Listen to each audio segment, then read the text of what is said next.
तो क्वेश्चन क्या था?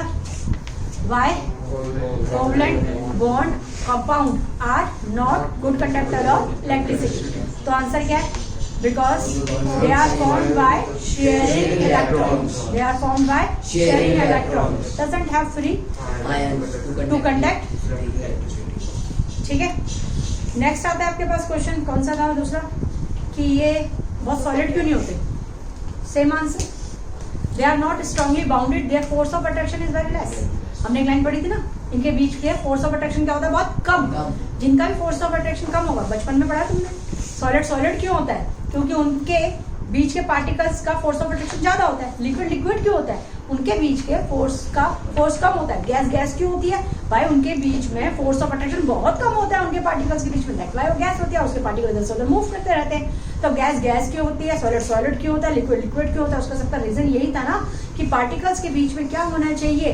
Force of attraction. जिसमें ज्यादा फोर्स ऑफ अट्रैक्शन वो सॉलिड, जिसमें कम वो लिक्विड या गैस. तो उसने पूछा ये मोस्टली सॉलिड या सॉलिड होते क्यों नहीं? They are not solid. Why?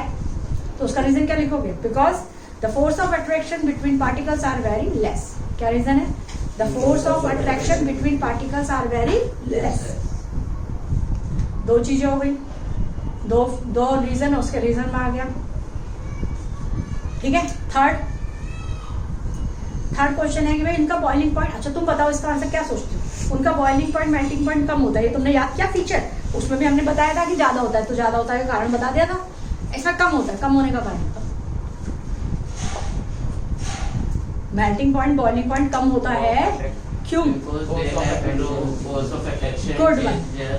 There need very less energy to break this force of attraction. अगर उनका फोर्स ऑफ अट्रैक्शन इतना स्ट्रांग ही नहीं है तो उसको तोड़ने के लिए बहुत कम एनर्जी की जरूरत पड़ेगी. The force of attraction between the particles are very less. That's why their boiling point is less. Melting point is less. वो गए 3 क्वेश्चन. और क्या क्वेश्चन बनता था इसमें से? स्ट्रॉन्ग क्यों होते हैं? वही 3 क्वेश्चन बन गए जो आयनिक में बन गए, वही 3 क्वेश्चन इसमें बन गए. क्योंकि ये क्वेश्चन चाहे ना अलग अलग चैप्टर में हो, लेकिन जब ये पेपरों में आता है तो कंबाइन होकर आता है. पूछ लेते हैं इसमें ये क्यों, इसमें ये क्यों, तो थोड़ा कंबाइन कर देते हैं बात को. क्यों कंबाइन करी भी जा सकती है, बॉन्डी तो है दोनों के दोनों. वो आयनिक है, ये शेयरिंग से बनते हैं, वो गिव एंड टेक से बनते हैं. ठीक है. तो उसके भी रीजन सेम होने चाहिए, इसके भी रीजन पता होने चाहिए तुम्हें. भाई इसके रीजन तो आगे सारे रीजन तुम्हें. अब आता है क्वेश्चन कि है तो भाई ये कोवलेंट बॉन्ड, कार्बन के सारे कंपाउंड कोवलेंट बॉन्ड ही बनाते हैं. चाहे वो मीथेन है, क्या कुछ भी है, चाहे कार्बन डाइऑक्साइड है, क्या कार्बन डाइऑक्साइड, लेकिन फिर भी स्टेबल है. उसका क्या रीजन है? कोवलेंट बॉन्ड अनस्टेबल होते हैं, वीक होते हैं, ये बहुत स्टेबल होते हैं. इसका क्या खास रीजन है? इसका खास रीजन है, ये एनसीईआरटी में बहुत कम एक लाइन में दे रखा है, इसलिए मैं को अच्छा नहीं लगता. इसका खास रीजन है इसका छोटा साइज. इसका छोटा साइज. जब ये यहाँ पर शेयरिंग कर रहा होता है, जैसे अगर ये O से शेयरिंग कर रहा है, 2 O से अगर CO2 ऐसे बनता है ना बेटा, CO2 तो ऐसे बनता है. अब इसके पास कितने हैं भाई बाहर वाले शेल में? मुझे बाहर वाले से मतलब 6 है, बन गए. तो जब ये दोनों शेयरिंग करेंगे ना एक दूसरे के साथ, तो ये बहुत पास है और इसे ले लेगा और न्यूक्लियस इसे इजीली होल्ड करके रख लेगा, क्योंकि न्यूक्लियस का उसका डिस्टेंस नहीं है. न्यूक्लियस का उसका क्या नहीं है डिस्टेंस. क्योंकि भाई ऐसा थोड़ी ना है कि एक लौता कार्बन ही है कि जिसमें क्या है 4 बनते हैं. भाई 14 नंबर पे सिलिकॉन आता है, उसमें भी 2, 8, 4, उसमें भी 4 होते हैं. तो क्या वो भी इतना ही स्ट्रॉन्ग कोवलेंट बॉन्ड है? क्या वो भी इतना ही स्ट्रॉन्ग कोवलेंट कंपाउंड बनाते हैं? नहीं बनाते. सिर्फ कार्बन ही स्ट्रॉन्ग कोवलेंट बॉन्ड कंपाउंड बनाता है. क्यों बनाता है? Due to its small size. एक लाइन में आंसर है due to its small size. Detail में आंसर आएगा because it have 2 shell only. The sharing molecules it can hold easily. वो मैं लिखवा दूंगी. तो लिखो why carbon formed strong covalent compound.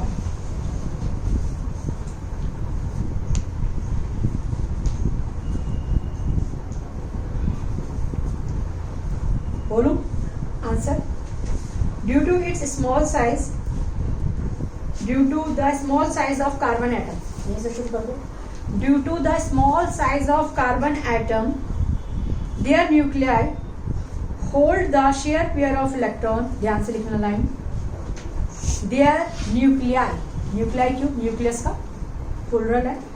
There nuclei hold the share pair.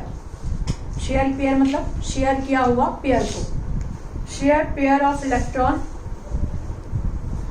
Strongly. Their nuclei hold कर सकता है share pair of electron strongly. क्या कर सकता है पता चल गया? उसका छोटा साइज है, उसका न्यूक्लियस बहुत दूर नहीं है, तो वो जो भी शेयर करता है इलेक्ट्रॉन दूसरों से, जिससे भी इससे भी शेयर करेगा जो भी इलेक्ट्रॉन, उससे उसका न्यूक्लियस क्या कर पाता है? होल्ड कर पाता है। जबकि यहाँ कितने शेयर होंगे? 1 2 3, तो लास्ट वाले में 4 है। अब न्यूक्लियस दूर हो गया तो ये इलेक्ट्रॉन किसी से लेगा, ले तो लेता है, ये भी शेयरिंग कर लेते हैं दोनों आपस में, किसी से भी शेयरिंग करेगा तो शेयरिंग होगी जरूर, लेकिन बॉन्ड क्या नहीं होगा? बहुत स्ट्रांग नहीं होगा। क्यों नहीं होगा स्ट्रांग? क्योंकि इसका न्यूक्लियस बहुत अच्छी तरह से होल्ड नहीं करता शेयर पेयर को, क्योंकि थोड़ा दूर है, क्योंकि साइज इसका थोड़ा बड़ा है। और ये तो फिर इसके बाद तो ऐसे चलते हैं पीरियोडिक में, सी है, फिर तुम्हारा सिलिकॉन है, फिर इसके नीचे ऐसे आएंगे और ये नंबर ऑफ शेल बढ़ते रहेंगे। इसके 2 शेल है, इसके 3 शेल है, फिर इसके 4 शेल है, इसके भी 5 होंगे, फिर इसके 6 होंगे, मतलब नंबर ऑफ शेल बढ़ते ही जा रहे हैं, डिस्टेंस बढ़ता ही जा रहा है। तो बाद वाले तो 4 इलेक्ट्रॉन होने के बाद भी क्या नहीं बना सकते? स्ट्रॉन्ग बॉन्ड नहीं बना सकते। तो कोवलेंट बॉन्ड मोस्टली वीक होते हैं, लेकिन कार्बन कोवलेंट बॉन्ड जो होते हैं, कार्बन से बनने वाले कोवलेंट बॉन्ड जो होते हैं, वो क्या होते हैं? स्ट्रॉन्ग होते हैं। रीजन क्या है? Due to its small size. क्या रीजन है? Due to its small size. Small size होने से क्या फायदा होगा उसको? उसका न्यूक्लियस होल्ड कर पाता है। किसको होल्ड कर पाता है? Share of electron. या शेयर्ड इलेक्ट्रॉन को भी कह सकते हो आप, जरूर ना पेयर में ही क्या होगा, हमें क्या पता है, एक भी क्या हो सकता है। तो शेयर पेयर ऑफ इलेक्ट्रॉन या शेयर्ड इलेक्ट्रॉन या फिर शेयर इलेक्ट्रॉन, तो वो शेयर्ड इलेक्ट्रॉन को होल्ड कर पाते हैं, दैट्स व्हाई। नेक्स्ट क्वेश्चन बोलो। Silicon also have 4 valence electron. Silicon also have 4 valence electron. Why?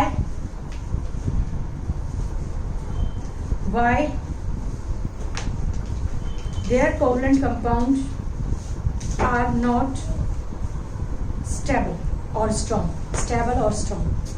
Are not stable or strong. दोनों वर्ड लिखो, मतलब दोनों वर्ड्स में आ सकता है। वो ज्यादा स्टेबल भी नहीं होते और स्ट्रॉन्ग भी नहीं होते, दोनों का आंसर सेम। समझ में आ गया? तुम्हें बताया कि हाँ जी ये तो दूर है इसका न्यूक्लियस, तो ये तो बड़ा है तो वो इतनी अच्छे से होल्ड नहीं कर पाएगा, उल्टा उल्टा चलेगा। तो आंसर कैसे लिखेंगे वो देखते हैं। Silicon element show some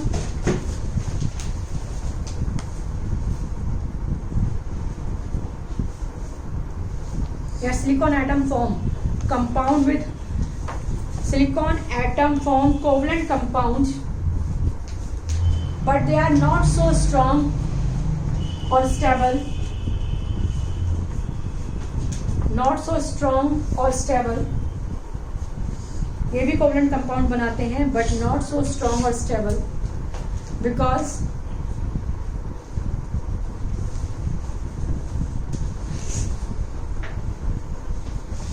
its nucleus cannot be hold easily shared electrons. Share वाला शेयर है, फिर ईडी लगा दो, शेयर्ड इलेक्ट्रॉन को होल्ड नहीं कर पाती due to its large size, इसके बड़े साइज की वजह से। Due to its large size, इसके लार्ज साइज की वजह से वो इसे क्या नहीं कर पाते? होल्ड नहीं कर पाते। यहाँ तक हो गया। अब आते हैं नेक्स्ट पेज। अभी हमने थोड़ी देर पहले कुछ बॉन्ड पढ़े थे। एक हाइड्रोजन का बनाया था मैंने, एक ऑक्सीजन का बनाया था शेयर करके। हाइड्रोजन एक दोनों का, इसकी भी पूरी इसकी भी पूरी। इसको लिखते हैं ऐसे, ये बॉन्ड बनता है, पहली बार कर रहे हैं, आगे आगे जाके बहुत जरूरी। एक डैश का लाइन बिल्कुल सही क्वांटिटी में, इतना भी नहीं और इतना बड़ा भी नहीं, बिल्कुल इतना तुम्हारे बीच में, तुम्हारी ये एच के बीच की जितनी लाइन होगी उतनी आधा डालो, सही कर दो। जितना भी तुम्हारी राइटिंग है, तुम्हारा एच के बीच में जितना आता है लगभग उतना ही, जैसे तुम्हारे ए के बीच में जितना आता है लगभग उतना ही। एक आइडिया बता रही, इतनी लाइन खींचते हैं, इसे कहते हैं बॉन्ड स्ट्रक्चर। क्या कहते हैं इसे? Bond structure. तो कितना बॉन्ड है बीच में? सिंगल। 2 मिलके 2 इलेक्ट्रॉन जब शेयर करते हैं, एक इसका शेयर करा एक इसका, तो बॉन्ड तो सिंगल ही बनेगा। दोनों एक एक शेयरिंग हुई है, तो सिंगल बॉन्ड है। कैसा बॉन्ड है? Single bond. अगर अभी O का बनाया हमने, तो इसके भी दो, पहले इसके लिख लेते हैं, 6, 2 2 2, 6 हो गए, 2 2, 6 हो गए। इसने इसको बनाया और इसने इसको, कंप्लीट हो गया। एक शेयरिंग एक बॉन्ड, एक और शेयरिंग 2 बॉन्ड। O में कितनी बॉन्डिंग हुई? 2। डबल बॉन्ड हो, कितना बॉन्ड हो गया? Double bond. और चला, ठीक है। नाइट्रोजन, नाइट्रोजन यानी 5वें नंबर पे, तो कितनी बैलेंस? 2। 7वें नंबर पे, 7वें नंबर पे तो बैलेंस इलेक्ट्रॉन कितना? 2 5, 3 किसी से लेने हैं, 5 है उसके पास आउटर मोशन। अब 5 दिखाओ, 3 1, 3 की शेयरिंग होनी है भाई, 3 देने, 3 लेने किसी से, अपने आप से ही लेना। हो गए इसके 5, इस वाले के भी, इसके वाले के भी। अब कितने हो गए? 8। इसके भी कितने हो गए? 8। हो गई कंप्लीट। शेयरिंग कर ली उन्होंने। कितने बॉन्डों की शेयरिंग है? 1 2 3। तो कितने बॉन्डों की शेयरिंग हुई? 1 2 3। तो इसे कहते हैं ट्रिपल बॉन्ड। कौन सा बॉन्ड है ये? Triple bond. तो single bond, double bond, triple bond, 3 तरह के बॉन्ड। कितने तरह के हो गए? सिंगल बॉन्ड को सैचुरेटेड कहते हैं। नया वर्ड आ गया, सैचुरेटेड। जो सिंगल बॉन्ड से बनते हैं वो सैचुरेटेड कंपाउंड्स होते हैं। क्या बनते हैं? Saturated compound. यानी H2A कंपाउंड है जो सैचुरेटेड है, H2A कंपाउंड है जो सैचुरेटेड है। ये कंपाउंड है जो अनसैचुरेटेड है। ये कैसे कंपाउंड है? अनसैचुरेटेड। कौन कौन से? डबल वाले भी, ट्रिपल वालों भी। डबल वाले भी, ट्रिपल वाले भी क्या है? अनसैचुरेटेड। एक और करते हैं, C के साथ कर रहे हैं, मिथेन कर रहे हैं हम। C के कितने आउटर शेल में? 4। एक H, एक और H, एक और H। हो गए? पहले H को पूरा करो। इसके 2 हो गए भाई पूरे, इसके 2 हो गए पूरे, इसके 2 हो गए। H की कंप्लीटनेस हो गई। ये लो, ओके। C के कितने हो गए भाई? 2 2 2 2 8। कंप्लीट तो सारे हो गए। शेयरिंग वेयरिंग करके सारे क्या हो गए? कंप्लीट। बॉन्ड कैसा बना? एक बॉन्ड एक बॉन्ड। ये कितना है तुम्हारा? H H H H, यानी सैचुरेटेड कंपाउंड है भाई, सिंगल ही बॉन्ड बना। कैसा कंपाउंड है? क्योंकि क्या बन रहे हैं? तो जिसमें सिंगल बने वो सैचुरेटेड, जिसमें डबल या ट्रिपल बने वो क्या होते हैं? अनसैचुरेटेड। बनाओ। ये सारी थ्योरी जो पेज भर के लिखी है, ये हमने